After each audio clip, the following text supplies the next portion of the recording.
Tema 21. La competencia personal del Estado, nacionalidad y extranjería. Apartado 1. Las competencias del Estado sobre su población y sus limitaciones. Uno de los elementos esenciales del Estado es su población. Sobre esta población, el Estado ejerce las competencias personales. Por tales debemos entender el conjunto de competencias derivadas de la soberanía que el Estado ejerce sobre las personas que se encuentran bajo su jurisdicción. La población está constituida por el conjunto de personas que de modo permanente habitan en el territorio del Estado y están en general unidas a éste por el vínculo de la nacionalidad. Pero ese ejercicio de competencias se proyecta también sobre las personas que se encuentran en su territorio, aunque no sean nacionales suyos, las personas que se encuentran bajo su jurisdicción, aunque no se encuentren ni en su territorio ni sean nacionales suyas, y por último sus nacionales, aunque no estén en su territorio. Apartado 2. La nacionalidad, concepto y régimen jurídico. El concepto de nacionalidad es considerado como un vínculo que liga a un individuo con una determinada organización política estatal, determinando la pertenencia jurídica de una persona a la población de un Estado. Existen dos partes en el vínculo: de un lado la organización política estatal y de otro la persona física o jurídica. Corresponde a cada Estado determinar por medio de su derecho interno quién son sus nacionales. Salvo limitaciones, el derecho internacional deja al derecho interno de cada Estado la reglamentación de la adquisición y pérdida de su nacionalidad, y al derecho internacional le corresponde exclusivamente precisar los límites de esa competencia. Sobre la base del derecho internacional general, solo una limitación es clara: los Estados deben abstenerse de determinar quiénes son nacionales de terceros Estados. Entre otras limitaciones discutidas están si un Estado puede otorgar su nacionalidad en contra de la voluntad de la persona interesada, si para otorgar la nacionalidad es necesario que haya un ligamen real y estrecho entre el Estado y la persona, o si los Estados pueden privar de la nacionalidad en contra de la voluntad del interesado. Apartado 3. La competencia del Estado sobre sus nacionales en el extranjero. El poder del Estado sobre sus súbditos se ejerce de forma plena dentro del territorio del mismo. Cuando dichos súbditos se encuentran en el extranjero, el Estado no puede ejercer sobre los mismos su competencia de ejecución sin el consentimiento del Estado en el que se encuentran sus nacionales. Apartado 4. La competencia del Estado sobre los extranjeros que se encuentren en su territorio. Concepto de extranjero. Para determinar quiénes son extranjeros para un Estado existen dos criterios: el criterio de exclusión, según el cual se considera a todos los no nacionales como extranjeros, y el criterio restrictivo, según el cual se considera extranjeros a las personas físicas o jurídicas que no sean consideradas como nacionales por el país en el que están domiciliadas, pero son consideradas como nacionales suyos por un tercer Estado o por varios. Normas aplicables a los extranjeros. Los extranjeros y los apátridas están sometidos al derecho interno del Estado en cuyo territorio se encuentran, y muy especialmente a las normas de aplicación territorial, de seguridad pública y a todas aquellas cubiertas por el concepto del orden público interno e internacional. También les obligan las normas internas que el Estado promulga para reglamentar el régimen de los extranjeros. Lo que sí corresponde al derecho internacional público es regular los límites que tiene el ejercicio de esta competencia personal sobre los extranjeros. Dichas limitaciones pueden proceder del derecho internacional general, que son aquellas que están dirigidas a garantizar y hacer respetar el mínimo estándar internacional, o del derecho internacional convencional. Los Estados procuran conseguir que los tratados que celebran con otros Estados en cuyo territorio residen nacionales de los primeros reconozcan derechos en beneficio de estos. La entrada de los extranjeros. En el derecho internacional, la admisión de los extranjeros es una cuestión que puede ser apreciada discrecionalmente por el Estado receptor. La reglamentación queda bajo la competencia exclusiva del Estado, que la regula mediante disposiciones administrativas. A. Se regula el régimen de pasaportes o documentos de entrada, haciendo regresar a la frontera a todos los que hayan entrado en el país desprovistos de dichos documentos. B. En muchas ocasiones el Estado exige un visado de entrada que se facilita en los consulados del país receptor en el extranjero. Y C. Sobre aquellos que pretendan establecerse en el país con ánimo de trabajar en él, se distingue entre aquellos que llegan al país por motivos turísticos de los que lo hacen por otros motivos, exigiendo autorizaciones previas para trabajar. Por el contrario, la negativa a admitir súbditos de un determinado país es contraria al derecho internacional. La expulsión de los extranjeros. Por lo que se refiere a la expulsión, no existe en el derecho internacional general alguna norma que la prohíba, salvo que la misma produzca un daño injustificado al extranjero.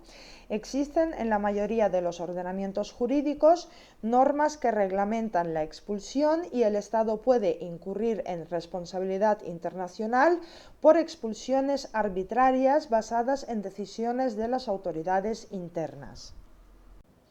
Y en cuanto a los derechos de los extranjeros que se encuentren en el territorio, el poder del Estado sobre los extranjeros que habitan o se encuentran en su territorio se ve limitado por las normas del derecho internacional general o de derecho internacional particular o convencional. Estas limitaciones sirven de base de las llamadas garantías de los derechos de los extranjeros y dicha garantía es ejercida en el plano internacional por el Estado del que sean nacionales los individuos, ya que es éste quien tiene derecho a exigir que se cumpla el derecho internacional en la persona de sus nacionales. Existe un régimen general basado en el derecho internacional general que consiste en que el Estado está obligado a conceder un tratamiento determinado a los extranjeros conocido por el mínimo estándar. Dentro de ese estándar encontramos los siguientes derechos. A. Que su vida e intereses sean protegidos contra las acciones de violencia colectiva organizada en contra de los extranjeros. B. A no ser detenido arbitrariamente. C. A no ser torturado y a que no se le someta a tratamientos inhumanos. D. Al libre acceso a los tribunales y a no ser discriminado ante ellos por razones de nacionalidad. Y la E. A poder ejercitar determinados derechos civiles básicos. Para determinar el contenido en concreto del mínimo estándar, habrá que recurrir a las normas del derecho internacional generales y particulares y al derecho comparado. La total asimilación en la materia entre nacionales y extranjeros no existe, ya que hay determinados derechos de los que se excluye a los extranjeros. En primer lugar, los extranjeros no disfrutan de los derechos llamados políticos y tampoco disfrutan del derecho de desempeñar determinadas profesiones y están excluidos del goce de determinados derechos sociales. Los tratados bilaterales y algunos multilaterales, conocidos como tratados de establecimiento, aseguran los derechos de los extranjeros con garantías de efectividad. Cada día se extiende más en los tratados sobre la materia la cláusula de reciprocidad, que significa hacer depender el goce de determinados derechos de los extranjeros en un Estado al hecho de que los nacionales del mismo se les otorguen los mismos derechos en el Estado del que son súbditos los referidos extranjeros. Apartado 5. Competencias personales del Estado para defender la vida y la libertad humanas. Hay ocasiones en que las personas se encuentran en situaciones en las que ven amenazada su vida o libertad por causas diversas. En esos casos, el Estado puede ejercer algunas competencias para ayudar a dichas personas. Por asilo se entiende la protección que un Estado ofrece a personas que no son nacionales suyos y cuya vida o libertad están en peligro por actos, amenazas o persecuciones de las autoridades de otro Estado o incluso por personas o multitudes que hayan escapado al control de dichas autoridades. Cabe distinguir dos grandes clases: el asilo territorial o interno y el asilo diplomático. Apartado 6. El asilo territorial. El asilo territorial es aquella protección que un Estado presta en su territorio al acoger en el mismo a determinadas personas que llegan perseguidas por motivos políticos y cuya vida o libertad se encuentran en peligro en el Estado de procedencia. Tiene su fundamento en la competencia que ejerce el Estado sobre su territorio y en virtud de ella puede conceder no solo la entrada en el mismo, sino también otorgar protección mientras la persona habite dentro. Para el Estado, la concesión de asilo es un derecho derivado de su soberanía territorial. Para el particular asilado no aparece como un derecho, sino como una concesión del Estado asilante. Para el individuo, el asilo se encuadraría en la categoría de un verdadero derecho humano. En la Declaración Universal de Derechos Humanos se dice que en caso de persecución, toda persona tiene derecho a buscar asilo y a disfrutar de él en cualquier país, y toda persona tiene derecho a salir de cualquier país, incluso del propio, y a regresar a su país.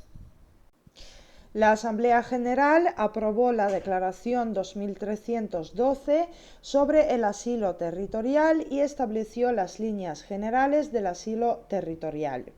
1. El asilo es un derecho del Estado derivado de su soberanía. 2. Pueden beneficiarse de él las personas perseguidas. 3. El asilo debe ser respetado por todos los demás estados. 4. La situación de las personas que se benefician del asilo interesa a toda la comunidad internacional. 5. Quedan excluidos del asilo los que hayan cometido delitos contra la paz, crímenes de guerra o delitos contra la humanidad. 6. La calificación de las causas del asilo corresponden al Estado territorial. Y 7. Las personas perseguidas tienen derecho a que no se les niegue la entrada en el territorio de los estados y a no ser expulsados o devueltos a cualquier otro estado donde puedan ser objeto de persecución. En cuanto a la Convención sobre el Estatuto de Refugiado, la ausencia de normativa convencional relativa al asilo no ha impedido que se haya definido un Estatuto Internacional del Refugiado. El concepto de refugiado es una categoría autónoma que debe diferenciarse del asilo territorial. El concepto de refugiado y su régimen jurídico han sido objeto de regulación convencional a través de la Convención sobre el Estatuto de Refugiado, aprobada en Ginebra en el año 1951 y que ha sido modificada por el Protocolo sobre el Estatuto de los Refugiados.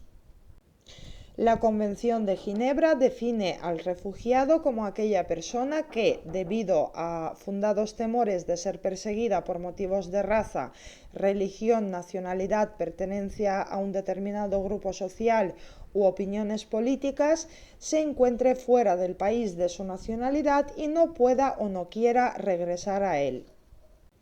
El concepto de refugiado se diferencia del de asilado por el régimen jurídico aplicable a una y a otra categoría. Mientras que el asilado político es aquella persona que recibe una efectiva protección territorial por parte del Estado asilante, una persona puede obtener el reconocimiento del estatuto del refugiado sin que se deduzca para el Estado la obligación de conceder al particular un permiso de residencia y de trabajo en su propio territorio. El reconocimiento del Estatuto de Refugiado solo confiere al particular un derecho de garantía básico que se identifica con el principio de no devolución, de acuerdo con el cual el solicitante de refugio y el refugiado no pueden ser devueltos en ningún caso al territorio del Estado en el que sufren o temen sufrir persecución. Ambas categorías, refugiados y asilados, presentan un elemento común que se vincula con dos caracteres básicos. En primer lugar, son categorías que se justifican exclusivamente por la existencia de unas condiciones de persecución previa basadas en razones de conciencia, ideológicas o políticas. En segundo lugar, son categorías que están vinculadas con una persecución individualizada, por lo que quedan fuera del régimen protector de ambas categorías las formas de refugiados económicos o refugiados o desplazados en masa. El asilo en la Unión Europea. El asilo territorial ha sido objeto de un notable desarrollo en el marco del proceso de integración europea. Como consecuencia de ello, se ha adoptado el Convenio de Dublín y el Convenio de aplicación del Acuerdo de Schengen.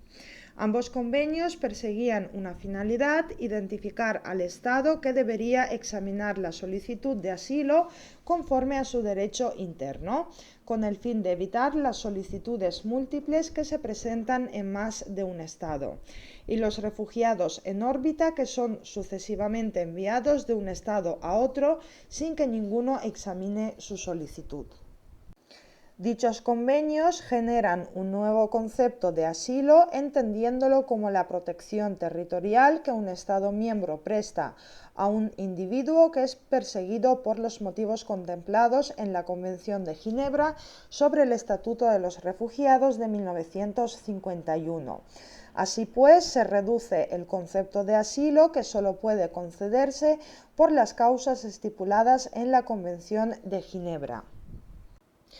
En cuanto al asilo en los ordenamientos estatales, donde sí se ha producido una regulación del asilo territorial, ha sido en los ordenamientos internos de los estados para establecer los procedimientos de concesión del mismo, sus efectos y las garantías jurídicas que se otorgan al solicitante de asilo durante el periodo de tramitación de su petición.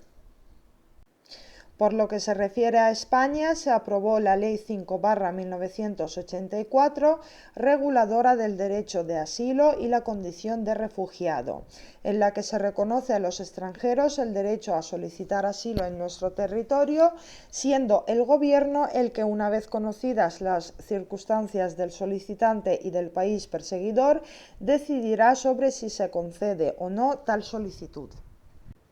La característica de dicha normativa fue la diferencia entre asilo y refugio, otorgando distintos efectos a cada una de estas categorías con un mayor grado de protección respecto del asilo. Las modificaciones introducidas por la Ley 9/1994 se centran esencialmente en 4 aspectos. 1. La supresión de la doble figura de asilo y refugio con estatutos diferenciados. En este sentido, la reforma configura el asilo como la protección dispensada por España a aquel extranjero a quien se reconozca la condición de refugiado, de acuerdo con la Convención de Ginebra de 1951. Es decir, a quien, debido a fundados temores de ser perseguido por motivos de raza, religión, nacionalidad, pertenencia a un determinado grupo social u opiniones políticas, se encuentre fuera del país de su nacionalidad y no pueda o no quiera acogerse a la protección de tal país, o que, careciendo de nacionalidad y hallándose a consecuencia de tales acontecimientos fuera del país donde antes tuviera su residencia habitual, no pueda regresar a él. 2. El establecimiento de una fase previa al examen de las solicitudes de asilo con la finalidad de hacer posible una denegación de forma rápida de aquellas peticiones que sean manifiestamente abusivas o infundadas. 3. Los efectos de la resolución denegatoria de asilo. Se establece que el solicitante de asilo cuya petición es inadmitida a trámite o denegada debe abandonar el territorio español salvo que reúna los requisitos para entrar o permanecer en el país con arreglo al régimen general de extranjería. Y 4. La supresión de la facultad que se otorgaba al ministro de Interior de suspender las asociaciones de extranjeros, reduciéndolo a la posibilidad de promover ante la autoridad judicial su disolución. Apartado 7. El derecho de asilo diplomático. El derecho de asilo diplomático es una institución típica de los países latinoamericanos donde se ha desarrollado en la práctica y en el derecho convencional, teniendo como ejemplo la Convención de Caracas de 1954 sobre asilo diplomático. Dicha convención establece que los lugares designados para acoger a los asilados son las legiones, los navíos de guerra y los campamentos y aeronaves militares. Se entiende por legaciones toda sede de misión diplomática ordinaria, la residencia de los jefes de misión y los locales habilitados por ellos para habitación de los asilados. Se restringe la petición de asilo en las naves de guerra o aeronaves militares que estuviesen provisionalmente en astilleros, arsenales o talleres para su reparación, las cuales no podrán constituir recinto de asilo. Tampoco se admitirá la petición de asilo en los consulados. La Convención de Caracas da unos criterios claros y definitivos y establece que corresponde al Estado asilante la calificación de la naturaleza del delito o de los motivos de la persecución. La competencia del Estado asilante para calificar los delitos no es totalmente discrecional, ya que el funcionario asilante tomará en cuenta las informaciones que le ofrezca el gobierno territorial para formar su criterio respecto a la naturaleza del delito. Para conceder el asilo diplomático se requiere que el peticionario fuera un perseguido político y que al solicitarlo se dé una situación de urgencia. La Convención de Caracas establece que es necesaria la urgencia para que pueda otorgarse el asilo y define los casos de urgencia disponiendo qué se entiende por casos de urgencia, entre otros aquellos en los que el individuo sea perseguido por personas o multitudes que hayan escapado del control de las autoridades o por las autoridades mismas, así como cuando se encuentre en peligro de ser privado de su vida o de su libertad por razones de persecución política o no pueda sin riesgo ponerse de otra manera en seguridad. Se admite la urgencia en los casos en que se haya iniciado una crisis revolucionaria y quebrado el principio de autoridad y también en los supuestos en que las persecuciones sean llevadas a efecto por las autoridades mismas. Corresponde al Estado asilante apreciar si se trata de un caso de urgencia. Por otra parte, la Convención de Caracas reglamenta la finalización de asilo de la forma siguiente. A. Se parte del supuesto fundamental de que el asilo diplomático se concede por el tiempo estrictamente indispensable para que el asilado salga del país con las seguridades otorgadas por el gobierno del Estado territorial. B. Se considera una prerrogativa del Estado territorial el pedir el fin del asilo. También puede pedir la terminación del asilo el Estado asilante, en cuyo caso el Estado territorial está obligado a dar inmediatamente las garantías y el correspondiente salvoconducto. Y C. Se faculta al Estado asilante a pedir las garantías por escrito y examinar y juzgar las condiciones de peligro que pueda ofrecer la salida del asilado. Se configura también como un derecho del Estado asilante el traslado del asilado fuera del país. No es imputable al Estado asilante la prolongación del asilo ocurrida por la necesidad de obtener las informaciones indispensables para juzgar la procedencia del mismo. Por último, las personas inculpadas y procesadas por tribunales ordinarios y por delitos comunes o condenadas por tales delitos que de hecho penetrasen en un lugar adecuado para asilarse, deberán ser invitadas a retirarse o, según el caso, ser entregadas al gobierno local, que no podrá juzgarlas por delitos políticos anteriores a la entrega. Terminamos el tema con el apartado 8, el refugio temporal en las misiones diplomáticas, la posición y práctica españolas. El Convenio de Viena sobre Relaciones Diplomáticas de 1961 no incluyó el asilo diplomático al considerar que no hay en el derecho internacional general un derecho de asilo en las representaciones diplomáticas. La Corte Internacional de Justicia tampoco lo reconoce y considera que cuando es concedido es una acción humanitaria en casos de inminente y persistente peligro. Sin embargo, la inviolabilidad de las misiones diplomáticas es una obligación consuetudinaria de aceptación universal, por lo que esa inviolabilidad protegerá, llegado el caso, a cualquier persona que irrumpa en los locales de la misión o en las residencias del personal diplomático o que es admitido con el previo consentimiento del jefe de la misión. Esto garantiza en cualquier estado a cualquier persona que mientras se encuentre en el interior de una misión diplomática está a salvo de actos de fuerza. Sin embargo, queda bajo la autoridad del jefe de la misión, que decidirá sobre la concesión del refugio temporal o sobre la conveniencia del abandono voluntario de los locales protegidos y, si fuera necesario, apelando a la fuerza pública para proceder a su expulsión. La gran mayoría de los estados rechazan la institución del asilo diplomático, aunque autorizan el refugio temporal por razones humanitarias en circunstancias extremas o excepcionales en las que la vida o la integridad de las personas sufren un inminente peligro. Por ello, la inviolabilidad no podría dar lugar a refugio temporal cuando se trata de situaciones de aplicación regular de la ley y de funcionamiento normal de tribunales regularmente constituidos. España no reconoce el asilo diplomático como un derecho y, por el contrario, estima que la pretensión de ejercerlo lesiona la soberanía del Estado en cuya representación diplomática se pretende refugiar. El refugio temporal no es una institución jurídica, sino es una situación de hecho que se convierte en una cuestión exclusivamente política.